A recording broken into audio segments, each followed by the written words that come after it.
Rob Kelly from Arsenal. Hi, Mikel. Hello. Only one place to start, really. Finally, Pierre-Emerick Aubameyang has signed a new long-term contract with the club. How big of a news is it for you, and how much of a relief that you're no longer going to be asked about it every week?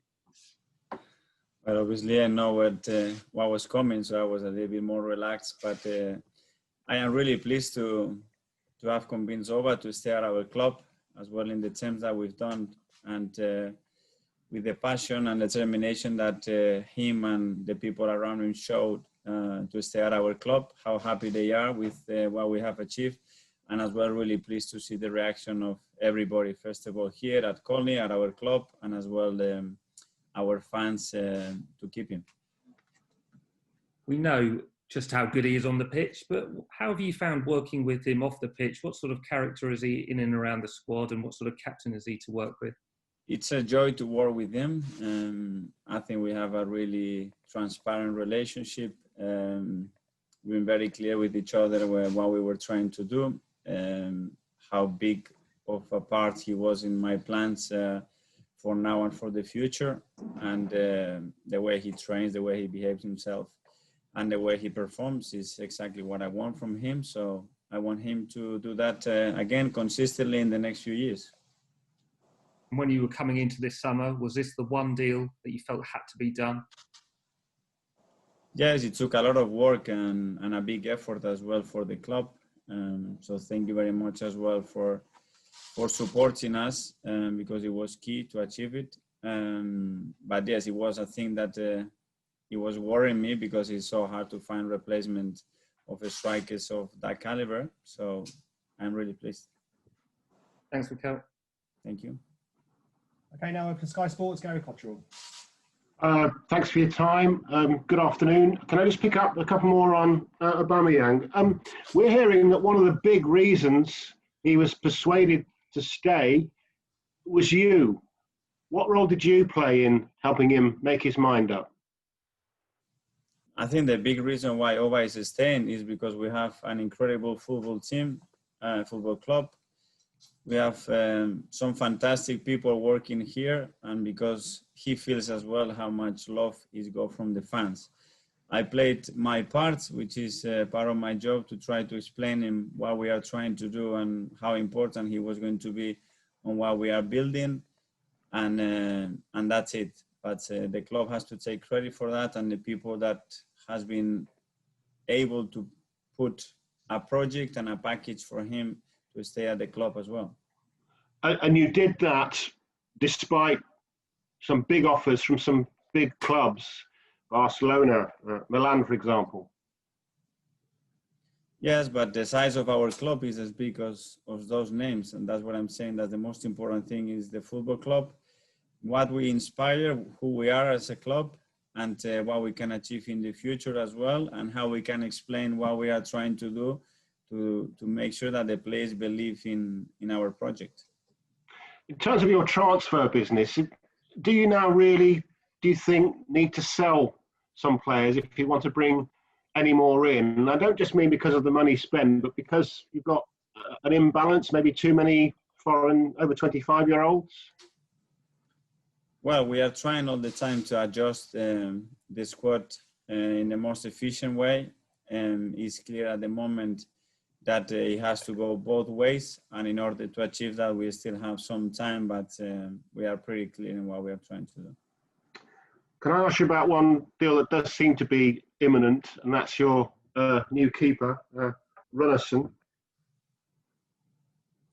Yes, obviously with the departure of Emi, which is a big loss, and someone that I think we always in the best for what he's done for the football club and as well for the person that he is. We have to replace him, and we've been looking in the market, and I think we'll be short in a position to announce our new signing. That's hours rather than days away, do you think? Excuse me? Is that hours away or rather than days away, that announcement? I don't know. In football, the hours can become days, and something that looks unlucky can happen straight away. So unfortunately, I cannot tell you. And do you need one keeper or two? So, for example, if Runarsson is confirmed, does that mean that David Raya situation is over? Well, depending what's going to happen with our third goalkeeping position as well, because we have some talks about that in the last few months. So still the market is open and things can change. Last one on transfers, I promise. But in terms of midfield, a couple of names getting the fans excited. Hussein Aouar and Thomas Partey. Can you tell us anything about Arsenal's interest in either of those? Sorry, unfortunately, I cannot talk about players that they are not for our football club, but I appreciate the question. I think, thank you. Just coming towards the end, Mesut Ozil's been a bit of a social media hit this week with some of the performances he's put on the training ground. What can you tell us about the likelihood of his involvement in the coming games? Well, I think they are all been training really, really well, and the spirit at the training ground is great, and I'm really happy because everybody is pushing each other. So let's try to maintain that. And West Ham didn't have the best start to the Premier League campaign, but obviously London derby, always a threat. Always a threat. We have a good example of the game we played against them last March, that it was really difficult. We managed to win the game, but we have a lot of problems. So we better be ready because, again, after a defeat is always even more dangerous. Thank you. Thanks, Gary. We'll move on to Premier League Productions, Mark Scott. Hi, Mikel. Just a quick one about quickly. We know that the fans were delighted that he's staying, but what kind of boost has it given you on the training ground with all the rest of the players, the fact that he's committed his future to the club? Well, it was a big boost because I think everybody was hoping for Auba to stay, but it was creating some uncertainty around the place. And obviously it's great as well to be able to finish those sort of speculations, move on and find some more stability. And you mentioned that Arsenal are just a bigger club as the others that were linked with him. What kind of statement does it send out as well to the rest of the sort of footballing world about Arsenal and their standing in the game? I don't know. We made a decision because we believe he's the best for our football club. Not trying to send any statements, just trying to get the right decisions and the right people around us to be as successful as we can. David Luiz could be available this weekend. How pleased are you with the competition for places all over the pitch for you? Well, this is what we want to produce. Sometimes it's not easy for us managers to deal with that when you have only one game a week, but it's great to see, how the boys are training, competing with each other. But it's very important as well that whatever the decisions are, that they keep supporting each other and we are able to maintain a good but natural competition between them. Can I just ask you as well, obviously a lot of impressive performances for you at Fulham, but as a former midfielder yourself, how pleased were you with Willian's display in that game? Yeah, I think he was great. He was decisive. That's what we are looking for him to do in a consistent way. He's a player with tremendous quality that knows the league really well, and we knew that he wasn't going to need a lot of time to adapt to our way of playing. And just finally, looking at the weekend results, given your performance at Fulham and West Ham's against Newcastle, people see you as big favourites for this game. What did you think of West Ham's display and the weaknesses that you can exploit? Well, they have many strengths and some weaknesses like we all have. I know David, the manager, really, really well. I know what he's going to be trying to do tomorrow to hurt us as well. So, again, it will be a tough game, and I'm expecting a difficult battle tomorrow. Thanks, Mikel. Thank you. Thanks, Mark. We'll move on to Ian Abraham from TalkSport, please. Hi, Mikel. How are you doing? Hi, Ian. I don't need to ask you any more about when Pierre-Emerick Aubameyang is signing a new deal. You'll be very happy. Can ask me every day if he's happy or not. I'll ask you now. Yeah. When he signed, he said that he wanted to become an Arsenal legend. Try to explain for us what he meant by that. Well, I think he's done some great things since being here. Individually, obviously, some of the things that he has achieved in terms of goals, assists, it's been incredible. Now we have to take it to the collective, and we have to take it club level. And in order to achieve that, there are a lot of small things that you have to do every day to achieve them. Auba is very aware of that, and we are able to take the person and the player into the next level. I think we all going to benefit from that. And the day that leaves this football club, I think it will be in a different way. He's scored a lot of goals for you so far, but I mean, and you've obviously now won the FA Cups. That's one title that you've won under him. But in general, the number of goals he's scored so far haven't delivered things like the Premier League title or a Champions League spot. So how much do the rest of the players in the squad have to now follow his example, step up their game? Yeah, but that's the next step. But now the goals that he has scored in the semi-final and the two finals are bringing titles to the club, which is something that is going to stay there and is going to stay in the history of the club. And now how much all of us, we have to push to support him and him to maintain and improve the level that he had, but not only scoring goals, but his in overall performance, whether it's in aspect related to our attacking phases or defensive phases, is going to make us better. The game with West Ham, a rather poignant one for you because it was straight after the game back in March that you tested positive for coronavirus. Football as a whole was shut down, and we went into a national lockdown. Is it a little bit, would you have a little bit of a thought of that in your mind? Well, it was ages ago, but obviously when I started to look the game back and what we did, I think we were lucky that day to win the game. They created a lot of issues. We could not control certain important aspects of West Ham threats, and we have to be better tomorrow. Finally, I'm going to ask you a question about a player that you don't have, but you will be seeing at some stage this season. I'm currently talking to you from outside Spurs training ground, where today they're going to be announcing that Gareth Bale is rejoining. What does that do for the Premier League, and what does that do for the competition in North London between Arsenal and Spurs? The Premier League in his history always had the best players in the world. I think Gareth has been one of the most significant names that left the Premier League years ago to join Spain. So I think it's always really positive to bring really important players back to the league, and it will be a challenge because we know at his best what he can deliver. Will you have to work a little bit harder to make sure North London stays red and not white next season? I think the competition from every club, the way they are recruiting and improving their squads is making this league harder and harder. Thanks a lot, Mikel. Give my regards to Pierre. Thank you. And Willian's a fantastic penalty taker. He rarely misses like Auba. So is Auba still your penalty taker? And who's going to be number one this season for you taking the penalties? Yeah, Auba will start taking the penalties for now. Thank you. Okay, thanks, George. Move over to Press Association and Mark Manbryans. Hi, Mikel. Hi. You've opted to go with Bernd Leno as your first choice, and that's led to, obviously, to Emi leaving the club this week. Has making that choice and then allowing Emi to leave been the hardest decision of your managerial career so far?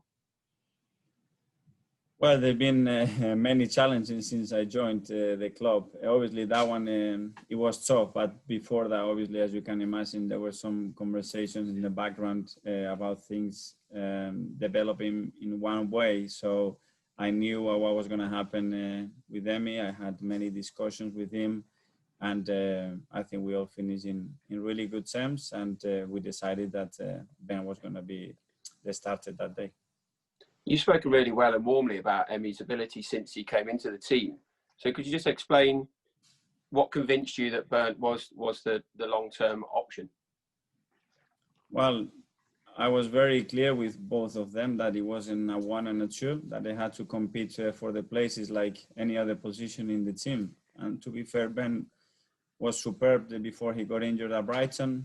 Emi was absolutely excellent with all the games that he played and how much he helped us as well win the trophies. But at the end of the day, that created a big competition, some big expectations from both of them. And we had to deal with that. And we were really open, trying to have those discussions. And at the end, yeah, Emi had a really good offer.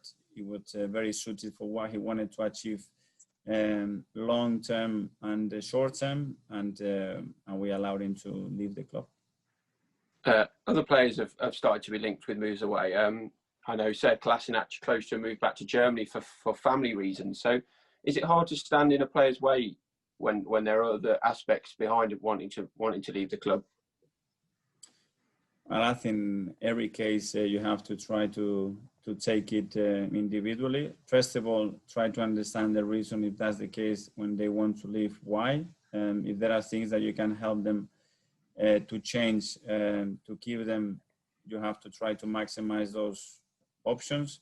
And when it comes to a point where obviously something that you can control, you can help, and it's so evident and clear, then you open the door, but then it goes down to the club to decide, when and how. And that's a player with a contract that has to get the right value and to the right club. Would you expect Sad to leave before the window closes? At the moment, I'm not expecting anybody to leave very shortly. That's where I am. Thanks, Mikel. Thanks, Mark. Move to Nick Callow from Haters. Hi, Mikel. No camera, you'd be delighted to hear. When a player like Auba signs a big new contract, how do you keep motivating him? I'm thinking historically when you had Mesut and maybe Theo Walcott at Arsenal played brilliantly, sign new deals, and then their form dropped off. How do you keep motivating them to keep improving? Well, before motivating after they sign the contract, I try to do the opposite thing. I'd have to make sure that I can motivate them. In order to do that, I have to get to know the player really well and the people around him, what he needs in order to be as motivated and not with flat foot to try to improve. And as well, the player has to see that he has some room for improvement and that we are the right people for him to help him to achieve that. And to be fair, all those boxes were ticked with Auba. So I think we will be able to do that with him. We mentioned David Luiz being fit again. Does he come straight back into the team? Do you anticipate making changes at the back? David is training with us today again. He's feeling much better and he will be available for tomorrow. Just finally, a question on a player who unfortunately won't be playing, an old teammate of yours, Jack Wilshere. There's some great footage of you celebrating that FA Cup final win with him at the parade. How do you feel about how Jack's career has gone since then and that he won't be featuring? Sad, big shame. First of all, for Jack, who is as a person, I was going to say as a kid, because he was a kid when I played with him, but such a special character. And then with the talent, the ability, and the personality he had on the pitch, he could have achieved much more, but the injuries have been really tough on him. But he's shown time and time again, after it doesn't matter how bad those look, that he always finds himself in a position to get back. So hopefully he can do that again. And I think not just me, but everybody here wishes him all the best. So he's still in his 20s, isn't he? He could come back again, you hope? I hope so. He's done it many, many times, and I hope that he can maintain mentally that strength and that willingness to still be as good as he can, because he deserves that. Okay, thanks. Best of luck for the weekend. Cheers. Thank you.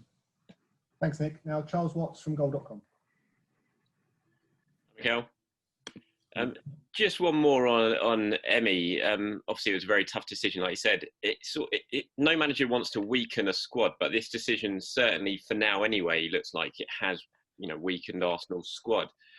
Is that a sort of necessity, though, for you, as it will allow you further down the line potentially to bring in your targets like Auba Party, or I'm not saying those names, but bring in your specific target? Was it a necessary evil?